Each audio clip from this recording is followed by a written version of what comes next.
Now, tanha is a cause of suffering. How do we know? Tanha, right?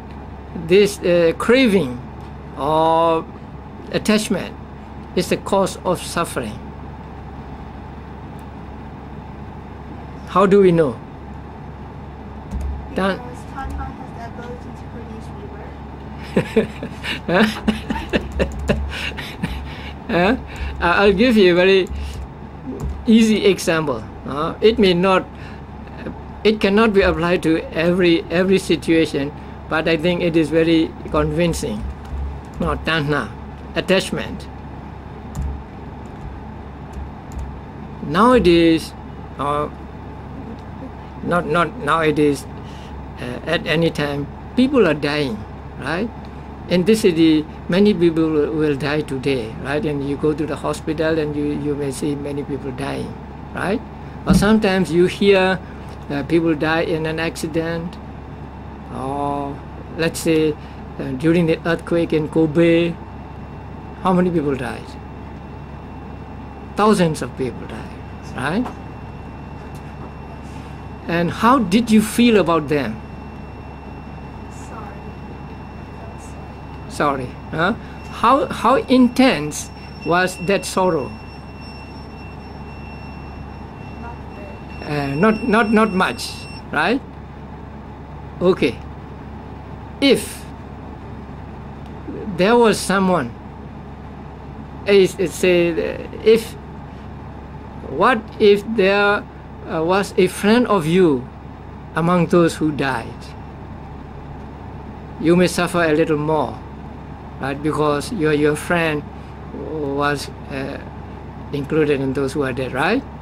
And what if there is a relative of yours, right? Or what if there is, say, your father, your mother, or for Corona people, your children?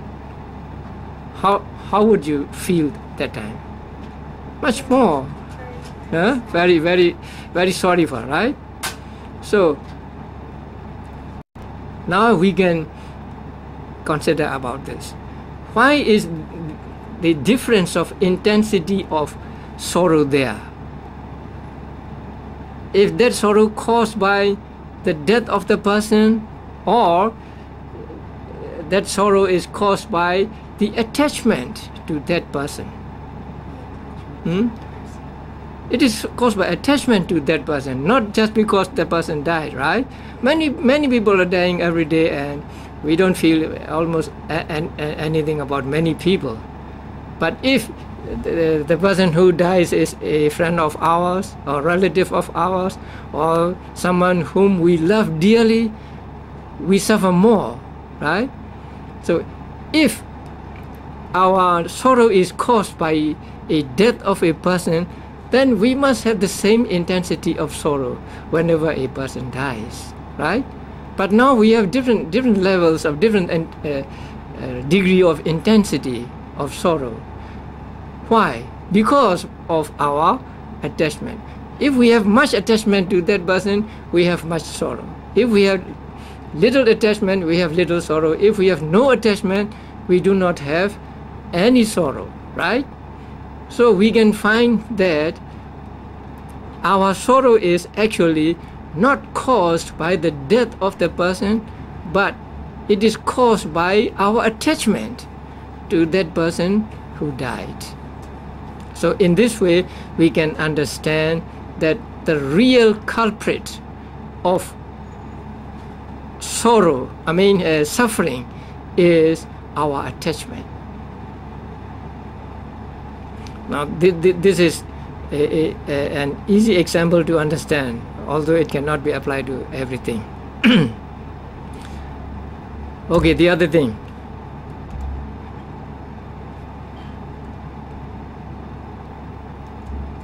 Suppose there is a boy and a girl. They are boyfriends and girlfriends. And the boy gives a present to the girl. Let us say a ring, right? Or something. And then on her birthday, her parents give her another present. Among these two presents, which will cause more attachment to the girl? Huh?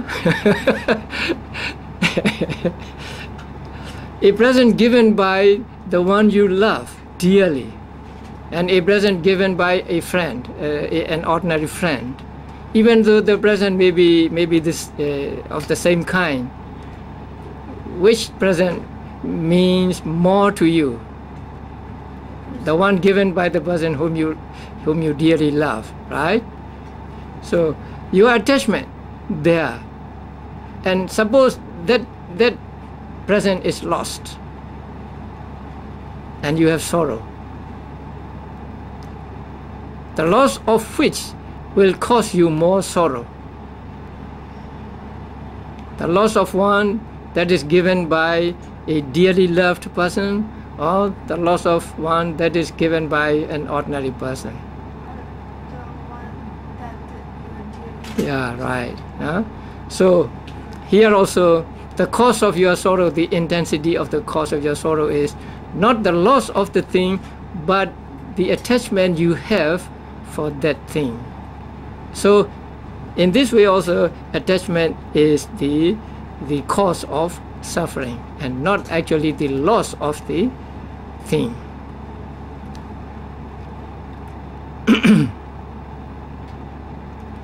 And now about this life and past life. Now Buddha said that the cause of suffering or cause of this life is tanha or attachment. Now, mind has great power. You cannot see the mind. Huh? Mind has no body, right? Mind has no substance. But it has great power. Do you realize that? Huh? Mind has great power. Suppose this hand, right? This hand is matter, so it is heavy, heavier than mind, right? We cannot say mind is light or whatever, but we cannot measure the mind. But this hand is a heavy one, right? And I put it down here. If I don't want to move, it will not move. But when I want to move, it moves, right? So the movement is caused by my mind or my desire. If I don't have any desire to move, it will stay put, right? It will not move. So you see, mind has this power, even to move the material thing here. In the same way, mind, the mental state in our mind, the karma, has power to produce results. Now today you offer us food. So when you offer us food, your intention is for us to eat, right? You want us to eat, you want us to be satisfied, you want us to, let's say, enjoy the food. That is your cetana, right? So that cetana has power to give results. So when it gives results, the results will come to you because it is your cetana. So you get the same results, that you will get abundance of food and so on in this life or in future lives, right? So that mental state has a power to produce. Suppose a person is in the habit of killing living beings. So killing living being means he wants that being to live a short life. He wants to cut off his life, right? So he has the desire for the, let's say, animal. Huh? He has the desire for the animal to live a short life. So his desire, or the volition at that time, gives results. Since his wish is for the life to be short, the result produced is a short life. But unfortunately, this result comes back to him and not to other person, because it is his chetana or his karma. So that is why it is said that people who kill living beings, when they are reborn as human beings, live a short life. So karma, the mental state, has this power. Although we cannot see the karma, right? Buddha could see the karma clearly. We cannot see. Although we cannot see the karma, we can guess in this way that karma has a great power. So whatever we do, there is the chetana or volition in our mind, and this chetana can produce results. And when it produces results, the results are mostly of the same kind. Say you want the other being to have a short life, and then the result is you will have a short life. You want the other person to live long, and the result is you will live long, and so on. So this mind has this great power to produce results. So we are always attached to our lives. We don't want to die, right? We want to live as long as we can. If we can, we want to live forever. So there is attachment. And also we have attachment to be reborn as a celestial being, to be reborn in the world of devas and so on. And so those mental states produce results.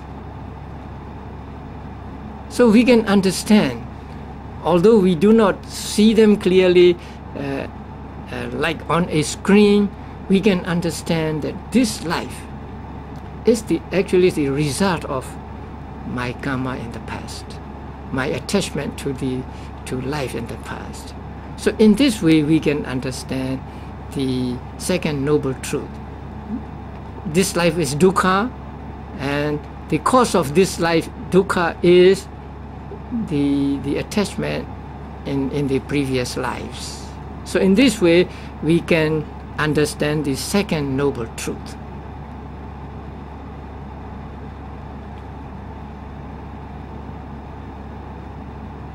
Can you say again, this life is dukkha? Yeah, this life is dukkha, right? Yes. And the cause of this life is attachment in previous attachment we experienced in previous lives, not attachment for previous lives, right? Attachment that arose in previous lives. So in this way we understand the second noble truth, the noble truth of the origin of suffering.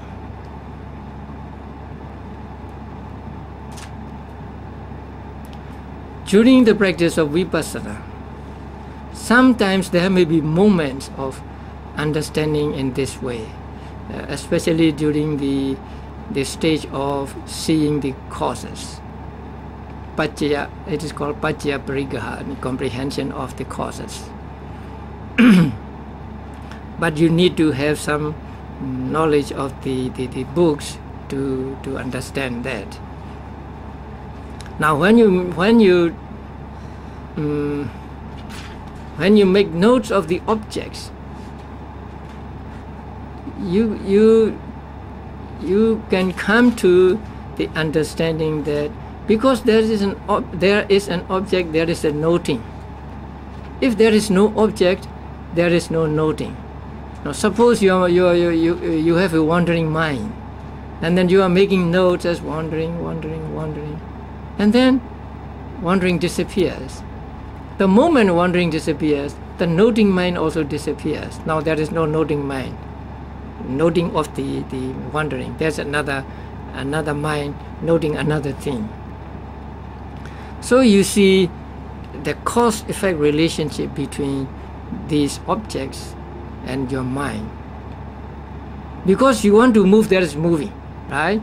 So the moving of the hand comes about because there is the mind to move. So because if I have no desire to move, there will be no movement. So this connection as cause and effect you see through practice of vipassana meditation. And then you may contemplate as just as everything has a cause. There is nothing that arises without a cause. So just as everything has a cause, my life, this life must have a cause, and that could be none other than the attachment that I had in the previous lives. So in this way, you can see or you can understand the second noble truth while practicing vipassana meditation. Not as clearly as Buddha saw it, but still we can understand this. So this is the second noble truth. And the second noble truth is the noble truth of the origin of suffering. So in order to get rid of suffering, we must get rid of this attachment. We must get rid of the cause. So long as we are unable to cut the cause, there will always be the effects or results.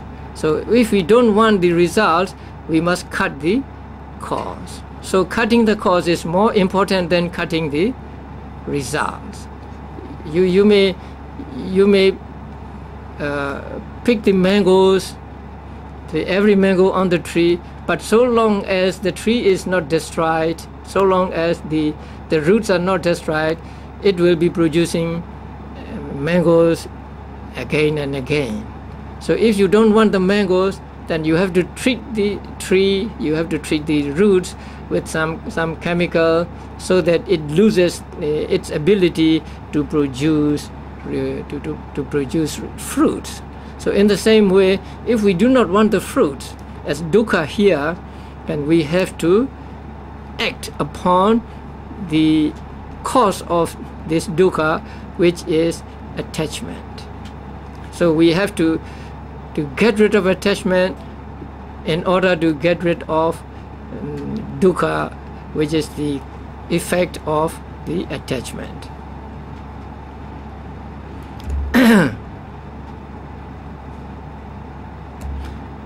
So this second dukkha, declaration of this second dukkha is like a physician telling his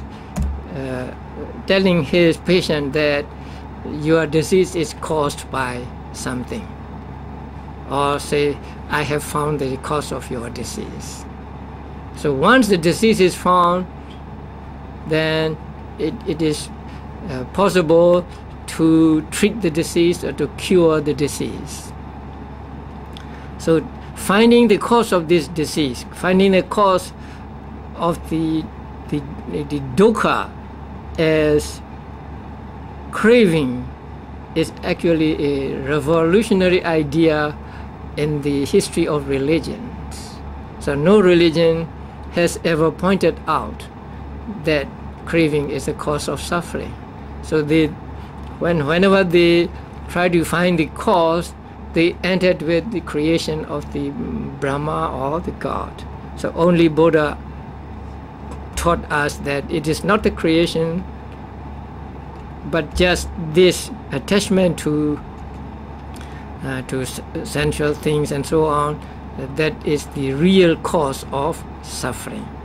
So once the cause of suffering is known, then we can go about doing something so that we can get rid of suffering. So getting rid of suffering really means getting rid of cause of suffering, right? not getting rid of suffering itself, actually getting rid of suffering. So once the cause is removed, then the effect is also removed.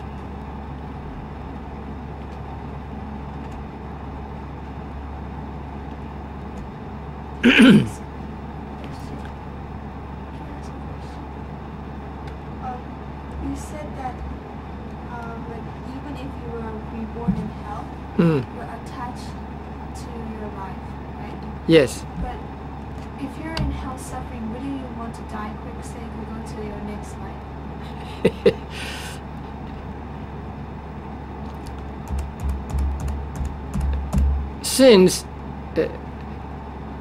Since life is dear to people, not dear to beings, it may be difficult to, because even if he dies from hell, actually he doesn't know where he is going to be reborn.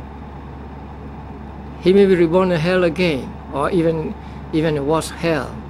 So there is always this uncertainty where a person will be reborn. It may be something logical to think that since this life is a mess of suffering, he wants to end this life to get rid of suffering, right? But what about the next thing, next life? Will it be a heavenly life or what? Mostly those who commit suicide may not be reborn in the blissful states, because they have what do you call, anguish or sorrow at the moment of death. So it is not sure that even though they can get out of this life, the next life may be even worse. Also, you said this life is dukkha and the cause of this life is attachment arose to the past life. Attachment arose towards what? What were you attached in your past life to? I don't know. I don't get this. No, attachment to life in general, right? Not attachment to the past life, right? If we have to say, we will say attachment for future lives, or just attachment to life.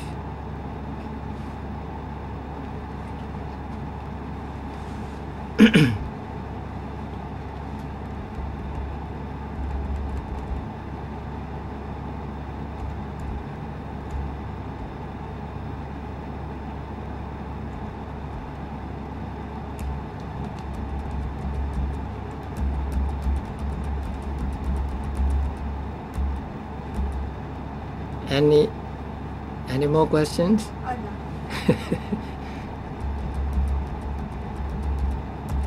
You have to remember what you learned today, right?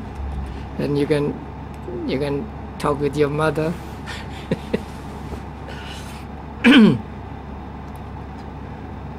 So today we finished two noble truths: the noble truth of suffering and the noble truth of the origin of suffering. Okay.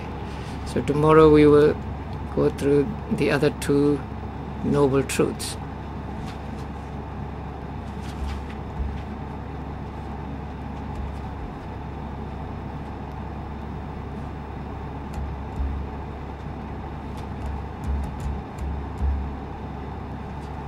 You said that the Buddha became enlightened when he realized the Four Noble Truths, like he understood it, like he really understood. So if an ordinary person, like through meditation and everything, realizes the Four Noble Truths, like really realizing, then that person becomes enlightened. Yeah. So only when a person realizes the Four Noble Truths does he become enlightened. Sometimes enlightenment is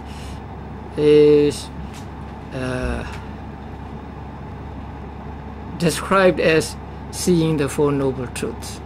So seeing the Four Noble Truths means not just thinking about the Four Noble Truths, not just reading or not just listening to a talk, but experiencing the Four Noble Truths through your practice. Sometimes people have the wrong belief that once they they know about the Four Noble Truths, they have seen the Four Noble Truths. And there are many people who say, we can become a Sotapanna in just one morning. Right? So I can teach you the Four Noble Truths in just 1 hour. And then you say, oh, now I know, I have seen Four Noble Truths. But that is, as I said before, it is not your own knowledge, it is a borrowed knowledge. So that is not what is meant. So they should be seen by yourself or realized by yourself through your own experience or through practice. Okay.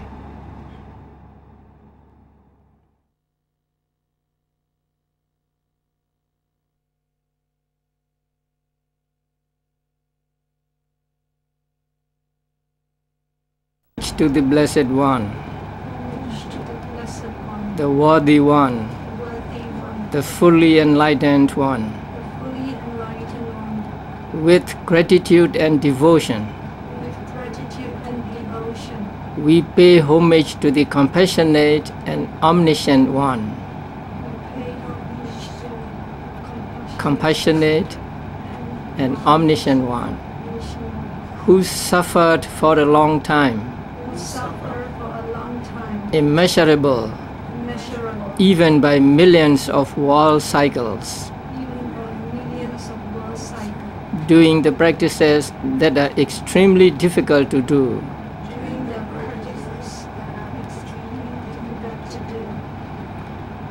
with gratitude and devotion. We pay homage to the Four Noble Truths, discovered, penetrated, and revealed by the compassionate Buddha.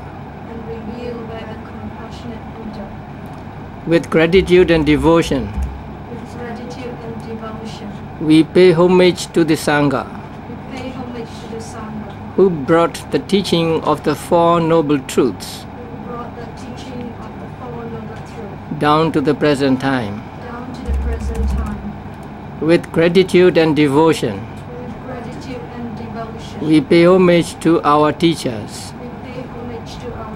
who gave us the rare chance to understand the Four Noble Truths by their excellent exposition, without which we cannot understand the Four Noble Truths properly. Okay, please bow down. Bow down.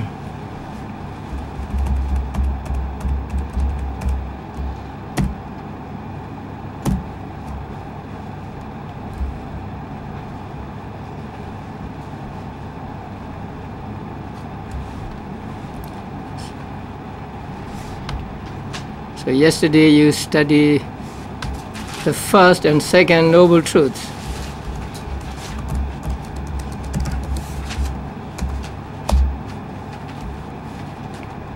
The first Noble Truth is the Noble Truth of suffering, and the second Noble Truth is the Noble Truth of the origin of suffering. So the first Noble Truth is the effect. The second Noble Truth is the cause.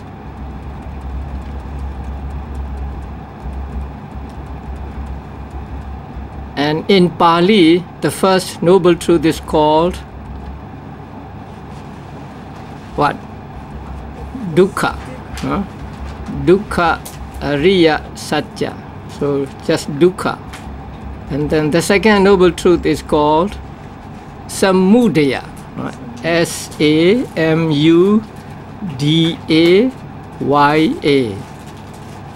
Samudaya means cause. So actually it is called Dukkha Samudaya, cause of suffering.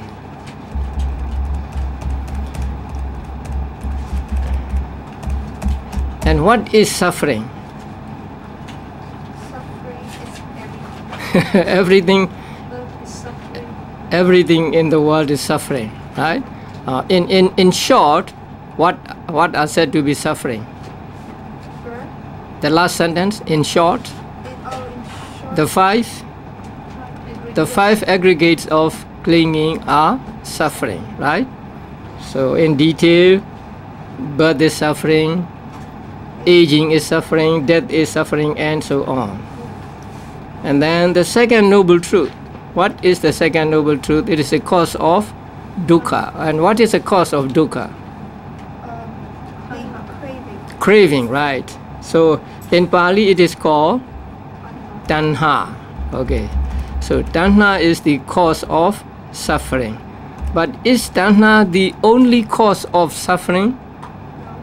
No, there are other causes as well. But here tanha is prominent, so it is said to be the cause of suffering here. So what companions must it have?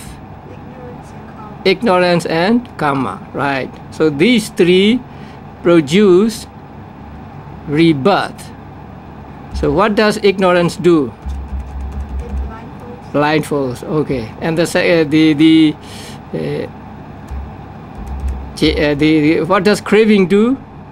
It turns you to It turns the person to. So that means it makes the person attached to, attached to the existence, or to like the existence. And what does karma do? It pushes him into the precipice. That means it produces the rebirth in the next existence. So now we have gone through two noble truths. That means two truths discovered and penetrated and also taught by the Buddha. The first noble truth is like what? A simile?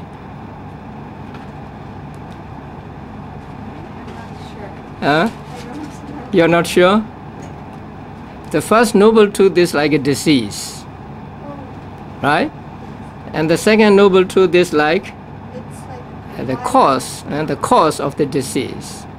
So let us say Buddha was a doctor, a physician, and the world is the patient. So Buddha examined the patient, the world, and then found out that this world had the disease of dukkha, or suffering. And then Buddha said, there is also the cause of this disease, cause of this suffering. Then the patient wants to know whether this disease can be cured, whether there can be disappearance of or cessation of this disease. So in order to give consolation to the patient, the world, Buddha said, there is the cessation of suffering. And that is the third noble truth.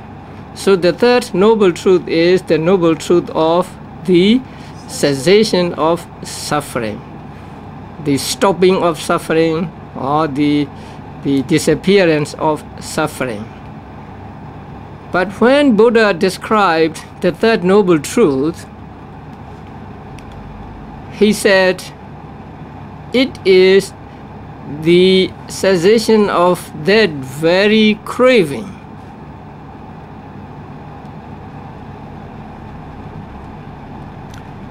Can you find that passage? What is the first? Let me see.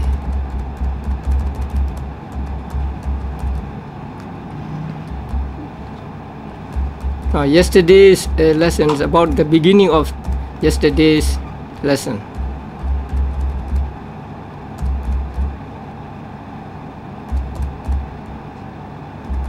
In the description? Yes. Of the cessation. Four noble truths. It is the cessation of origin that is stated by the words, that which is of that craving and so on. Yes. So here the equation is cessation of craving equals cessation of dukkha, right? So Buddha described cessation of dukkha as cessation of craving. Buddha did not say disappearance of dukkha is cessation of dukkha, but he said the cessation of craving is the cessation of dukkha. That means only when craving is removed can there be cessation of dukkha, because we have to deal with the cause if we want to get rid of the effect.